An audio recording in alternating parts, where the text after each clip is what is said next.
Assalamualaikum warahmatullahi wabarakatuh. Halo, apa kabar Mitra Ekonomi Kerakyatan? Kita kembali lagi di Giliat Cibadu Podcast bersama saya Andi. Dan kali ini saya bersama narasumber yang memang benar-benar luar biasa banget, dan kita semua bangga banget kedatangan beliau.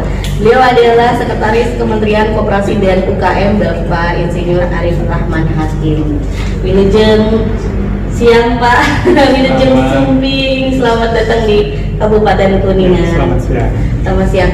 Ternyata Bapak ini, Bapak Insinyur ya Arif Rahman ini suka banget dengan hiking loh. Ya Pak, gimana kabar di Kabupaten Kuningan ini tadi setelah puter-puter? Saya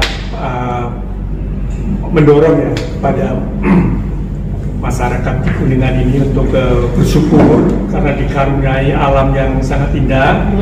Jadi ya harapannya dijaga alam ini, karena tentu dari alam yang indah ini nanti akan dapat mendatangkan banyak keuntungan, dapat meningkatkan kesejahteraan buat warganya. Amin ya rabbal alamin. Mudah-mudahan ya Pak ya. Dan kayaknya agak sedikit nervous karena Bapak sesmen.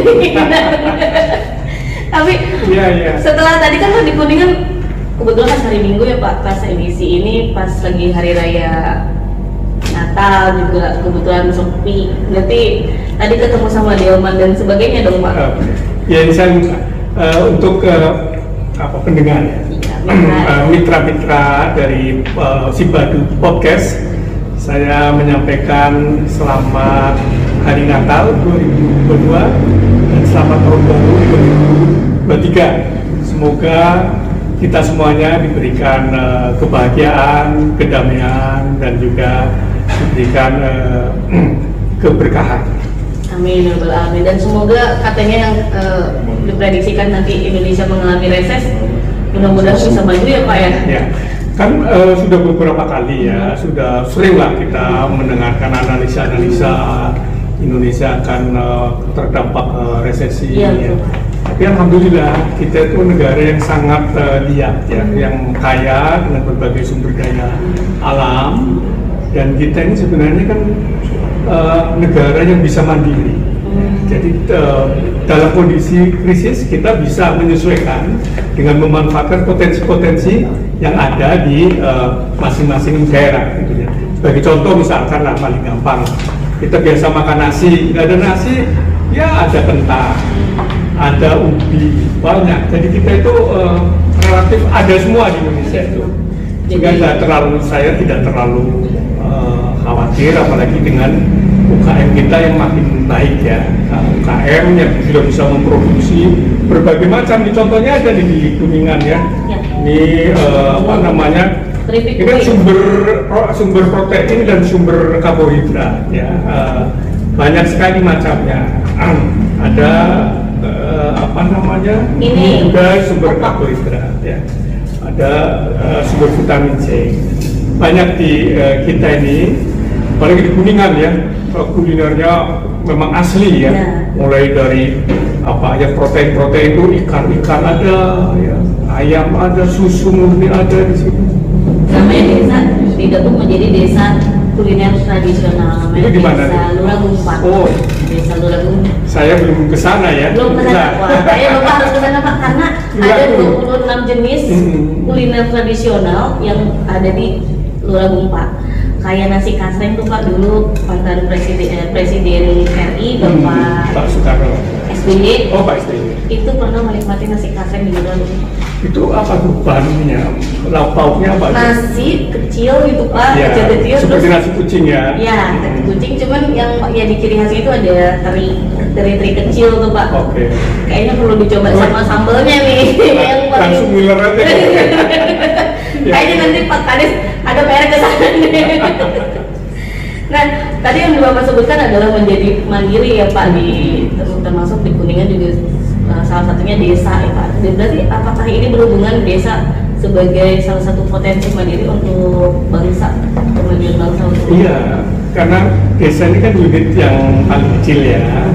Jadi tentu saja kalau desanya mandiri itu ya akan berdampak pada kabupatennya juga bisa mandiri. Ya. Contohnya misalkan di Kuningan ini ya, desa di sini kan sudah dikaruniai lah keindahan, dia bisa menjadi desa wisata, ya kan? Kalau desa wisata ini kemudian banyak pengunjungnya, dan saya sudah melihat ya, setiap kali Sabtu Minggu di Kuningan ini ramai. Ya. Ya, kalau pengunjung ini kan paling tidak dia akan spending ya, akan misalkan untuk penginapan, untuk kulinernya juga akan tergerak ya, kemudian kegiatan-kegiatan ya yang sifatnya itu kayak olahraga ini juga bisa ikut terdorong juga, bisa karena wisata alam itu biasanya juga melibatkan kegiatan aktivitas fisik ya, olahraga. Dan itu juga salah satu faktor mendukung supaya UMKM juga bisa peluangnya besar sekali untuk terlibat ya, mulai dari pemandu wisata katakanlah ya, kemudian saya bisa lihat juga di sini sudah mulai ya, ada guest house, ada homestay gitu. Berarti itu juga salah satu cara UMKM untuk naik kelas kah Pak, seperti itu Pak? Iya, ya jadi memang UMKM naik kelas itu perlu dirancang ya. Kalau menurut saya itu perlu dirancang dengan aspeknya. Yang pertama tentu butuh SDM. SDM yang ya kompeten, yang punya kapasitas ya. Jadi ini peranan pemerintah daerah besar di sini. Karena memang SDM ini ya kunci ya suatu kabupaten ya, atau suatu daerah kemudian bisa naik kelas ya. Contoh misalkan ini aja nih ya kan, ya contoh misalnya dulu mungkin dikemas tidak seindah ini ya, tapi kan karena SDM-nya kemudian baik ya, ditingkatkan kapasitasnya, mereka sudah bisa mengemas dengan bagus ya. Informasinya lengkap, mulai dari ada informasi kehalalan produk ya, mulai dari ada PIRT-nya ya. Jadi orang mau mengkonsumsi itu jadi lebih yakin ya. Dan ini tentu juga akan ya mendorong orang-orang di kita itu nanti memilih produk-produk lokal. Dan ini salah satu upaya pemerintah juga ya Pak untuk mengedukasi. Iya, saya melihat perkembangannya sudah sangat baik ya di Kuningan. Jadi mulai dari cara pengemasan, para pelaku UKM ini selalu mendapatkan porsi ya, pelatihan di dinas yang mempunyai koperasi dan UKM ya.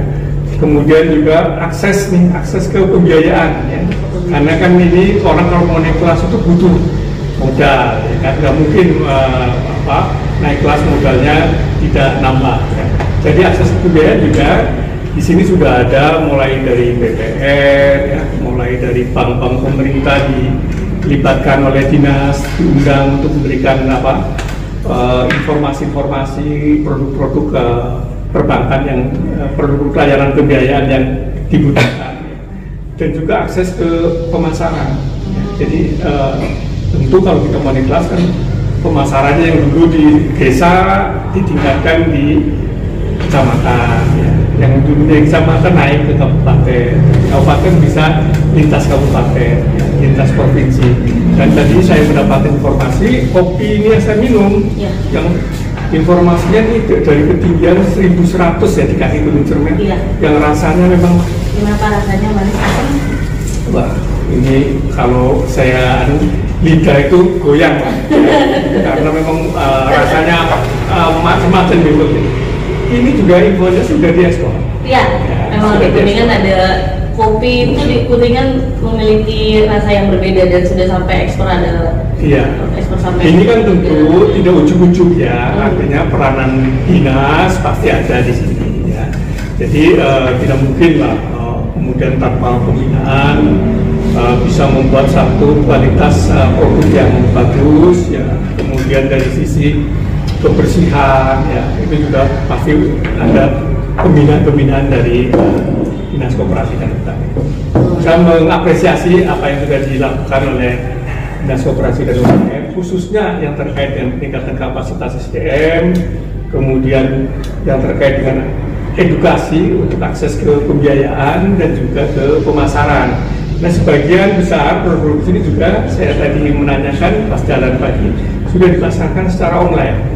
Jadi itu juga informasinya mereka dibina oleh dinas yang mempunyai koperasi dan UKM. Nah, jadi bagi Anda yang pengen gimana UMKM kelas bisa langsung datang ke sini aja ya di Komputerin atau betul. layanan PLUT yang buat konsultasi segala macam.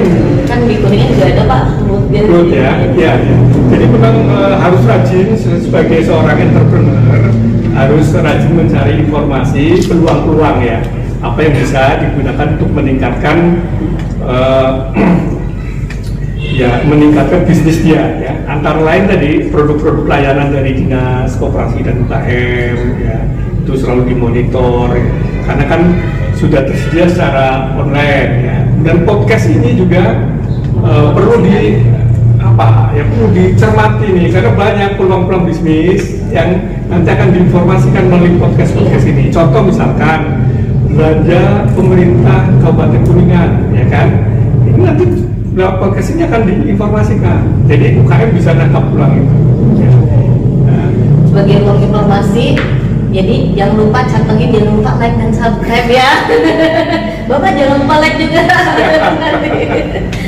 Iya Pak, kita ngomongin yang lainnya Pak soal mega proyek Patimban nih Pak ya, karena potensi UKM dan pelaku usaha di Kuningan ini terkait mega proyek Patimban tuh setelah tadi Bapak lihat seperti apa sih, apakah positif, terus apa yang harus dilakukan dari pemerintah Kabupaten Kuningan melalui Diskop dan Peri? Iya, jadi inilah yang patut disyukuri ya.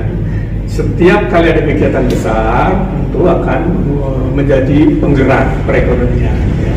Jadi yang perlu kita siapkan dari sisi budaya ya. Budaya itu penting, jadi kesiapan masyarakat. Jangan kemudian kita udah disiapkan pelabuhan Patimban, kawasan industri, tapi masyarakatnya demo misalkan, ya kan, atau tidak bersyukur lah. Gitu.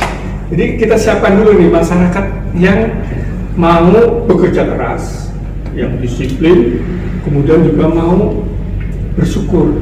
Ya, ini kan sudah diberikan karunia ya, pemerintah pusat, pemerintah provinsi menaruh perhatian di wilayah dekat Kuningan ini akan dibangun kawasan industri. Jadi kita tentu kawasan industri akan membuka peluang, satu kesempatan kerja pastinya. Tapi kalau kitanya sendiri nggak siap, peluang itu ditangkap oleh yang lain dong ya. Bisa saja ditangkap oleh Kabupaten Subang, Indramayu atau di luar Jawa. Kita di sini juga patut menyiapkan ini ya.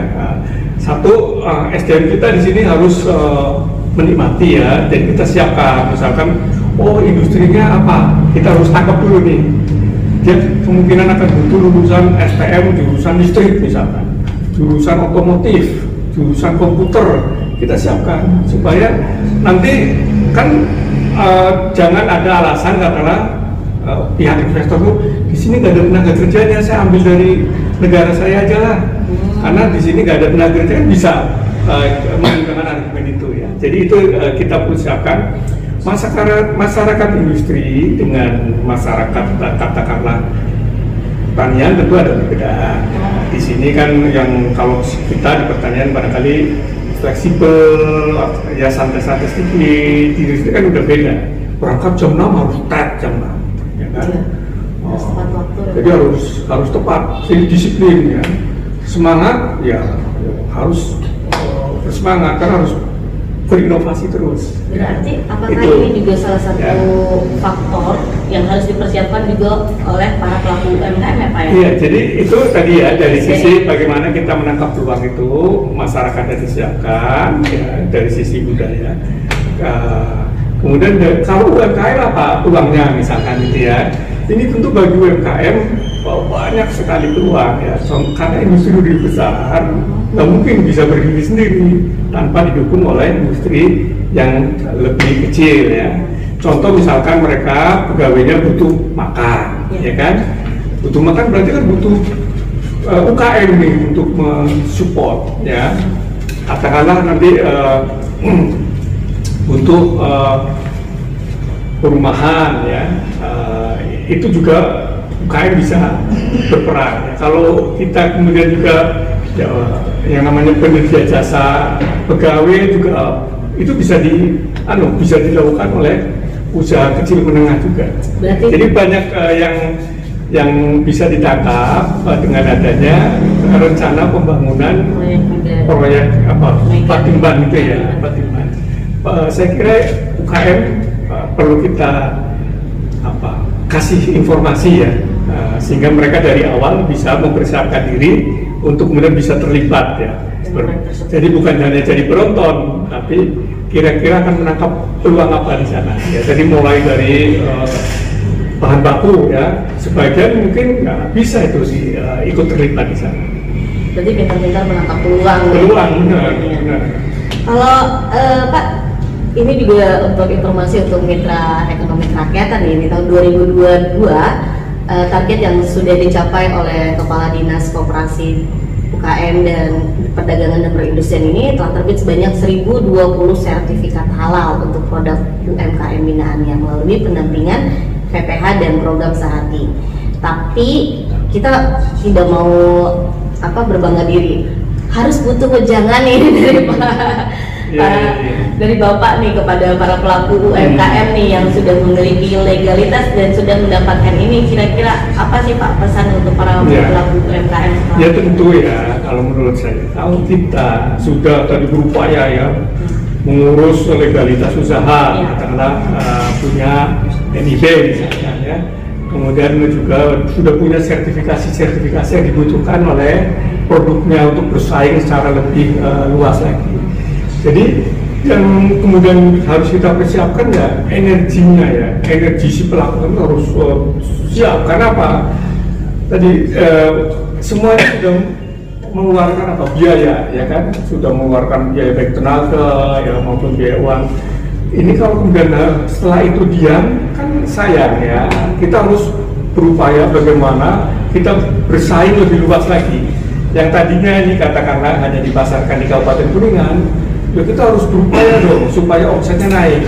Bagaimana melalui pemasaran online tadi ya, atau lebih gigih lah punya agen-agen ya, misal rekrut orang ya berdasarkan bagi hasil atau apa. Kamu megang pasar di Brebes lah, di sana kayaknya punya peluang ya, atau di kabupaten sebelah, sehingga pemasarannya lebih luas lagi. Kemudian intinya orang berbisnis ya, entrepreneur itu adalah kita bersaing secara sehat ya kan. Jadi kalau bersaing secara sehat itu kita harus punya keunggulan. Keunggulan itu harus dipunyai melalui daya inovasi ya. Ini yang perlu kita setiap hari. Kalau kita kebetulan juga sebagai kita di masyarakat sini sebagai masyarakat Muslim kan punya filosofi hidup besok harus lebih baik dari yang lalu. Jadi kita harus selalu terus berpikir bagaimana supaya produk kita itu menjadi lebih baik dari waktu ke waktu, sehingga mempunyai daya saing yang lebih baik juga. Hidup besok harus lebih baik dari yang lalu. Kue kuat hari ini, bukan kue kuat. Bisa dicatat tuh teman-teman. Mitra ekonomi kerakyatan, dan ini juga seperti yang sudah diketahui bersama Pak, kalau misalnya di Kabupaten Kuningan ini baru saja meraih penghargaan dari aplikasi Si Badumi Rakyat ini 5 besar di Jawa Barat Pak, dalam kompetensi inovasi Jawa Barat atau KIJB. Nah, menurut Bapak nih, mungkin Bapak udah menyimak sedikit ini Pak tentang Si Badu nih. Si Badu tuh jadi anak kecil yang ini Si Badu, aplikasi Bank Data. Itu menurut Bapak, pandangan Bapak gimana? Ya, pertama saya memberikan apresiasi ya kepada Dinas Koperasi, Dinas yang membidangi Koperasi dan UKM yang tadi sudah membuat satu inovasi ya, bagaimana supaya pelaku UMKM ini terdata dengan baik ya, sehingga mudah dijangkau, mudah dibina ya. Ini satu hal yang sangat penting, karena kalau kita ingin membuat satu program yang baik, tentu kita harus mengenal dulu ya. Mengenal kan harus pakai data. Nah ini dengan adanya data ini, kemudian juga bisa dipilah-pilah nanti mana UMKM yang kira-kira akan naik kelas ya. Tentu pelatihan-pelatihannya atau kebutuhan untuk peningkatan SDM-nya berbeda ya. Mana yang masih ultra mikro ya. Ini tentu sangat mempermudah ini dengan adanya Si Badumi Rakyat ini. Jadi sekali lagi saya memberikan apresiasi. Ini sudah memulai, Dinas Koperasi yang sudah memulai hal yang sangat baik, menyiapkan data yang bisa diakses oleh siapa saja yang punya minat untuk memberikan pemberdayaan terhadap pelaku UMKM ya. Jadi nanti katakanlah ada asosiasi apa ya, katakanlah atau dari perbankan ingin melakukan pembinaan, meminta data, di sini sudah siap ya. Barangkali nanti tahun depan ada program tentang dari pemerintah ya untuk memberikan bantuan kepada para pelaku yang memang diperkirakan karena ada penurunan ya ke depan itu. Mungkin ada program-program semacam itu, kita juga sudah siap di sini ya. Jadi sudah kayak kemarin ada program BPUM, kita kelabakan kan, wah datanya tidak tersedia dengan lengkap ya. Jadi ini satu upaya yang sangat baik ya, tentu dia akan meningkatkan kualitas perencanaan di Pemda Kabupaten Kuningan, dan juga ya saya yakin akan banyak nanti membawa manfaat bagi pelaku usaha mikro dan kecil ya, karena akan lebih mudah dijangkau oleh program-program pemerintah pusat maupun pemerintah daerah. Nah, itu dia salah satu keunggulan dari si Badung Rakyat, dan mudah-mudahan ya Pak bisa bermanfaat juga, kita bisa lebih maju lagi ke depan. Amin, insya Allah harus. Jadi memang gitu. Pak, ini kan tadi Bapak udah nyobain kopinya, nanti tinggal nyobain bolet Pak. Kalau di Kuningan itu namanya ubi itu diganti sama bolet. Jadi ciri khas Kuningan. Tapi Pak, kan tadi mungkin udah jalan-jalan sedikit ya Pak, yang ini kita question of life jadi ada sedikit saya mau tanya nih Pak, 3 kata nih Pak yang menggambarkan Kabupaten Kuningan. Ini yang menggambarkan ya, satu dari sisi alamnya sendiri ya, alamnya indah permen, indah permai, udaranya sejuk, ya. Kalau dari sisi SDM-nya ya, orang Kuningan ini bekerja keras. Wah, orang Kuningan bekerja keras, tepuk tangan dong. Bekerja keras, jadi siap ya Pak untuk menjadi kota industri berarti ya? Insya Allah. Kalau saya lihat karakter ya dari yang saya temui dari orang-orang Kuningan ini yang memang orangnya bekerja ya, dan mau belajar. Jadi saya suka bercanda dengan teman-teman, lihat tuh kalau lihat orang Kuningan ukuran pensinya gede-gede. Gede-gede. Ukuran kepalanya besar. Kecil gimana? Itu artinya mereka memang bagus, gizinya bagus ya. Gizinya bagus ya, sehingga kalau dikasih ilmu, dikasih katakanlah pembinaan, itu mereka cepat menangkap ya.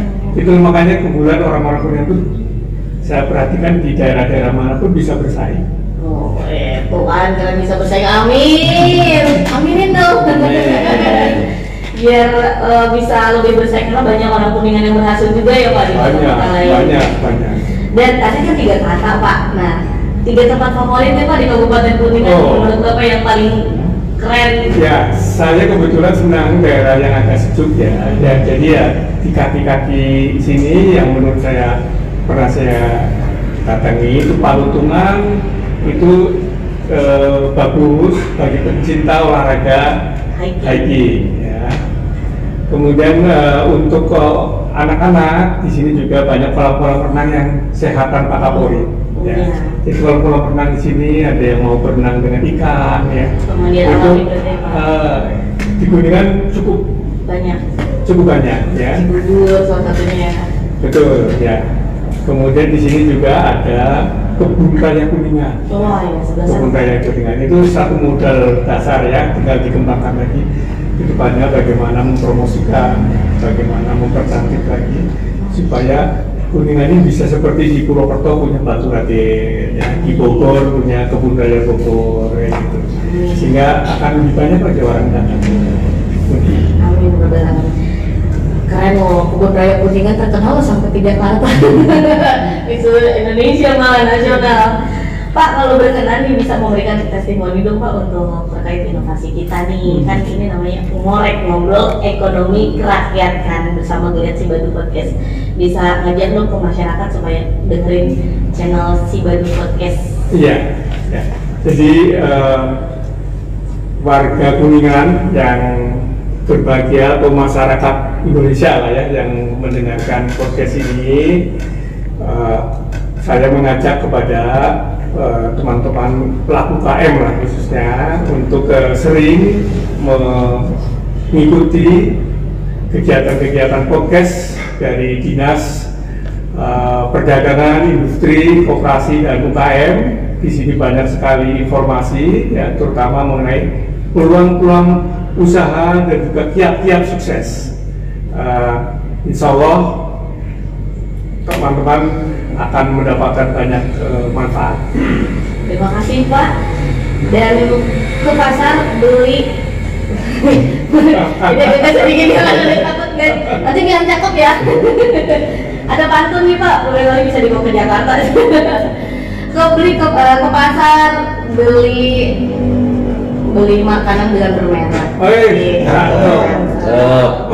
Jangan lupa simak geliat si Badu Rakyat bersama ngoreng. Terima kasih Bapak, ada pantun mungkin? Saya pantunnya jalan-jalan ke Kuningan. Cakep. Jangan lupa beli tape ketan. Cakep. Jangan suka kagetan. Cakep. Nanti tidak suka tape ketan. Terima kasih banyak Bapak sudah meluangkan waktu dan semoga perjalanan bisa sukses dan menyenangkan ya Pak. Sukses selalu ya, mudah-mudahan podcast ini dari waktu ke waktu nanti bisa menghadirkan orang-orang yang bisa mencerahkan pelaku UKM di sini. Baik teman-teman dan mitra ekonomi kerakyatan, sampai di sini saja dan kita jumpa lagi nanti di Geliat si Badu Podcast. Assalamualaikum warahmatullahi wabarakatuh.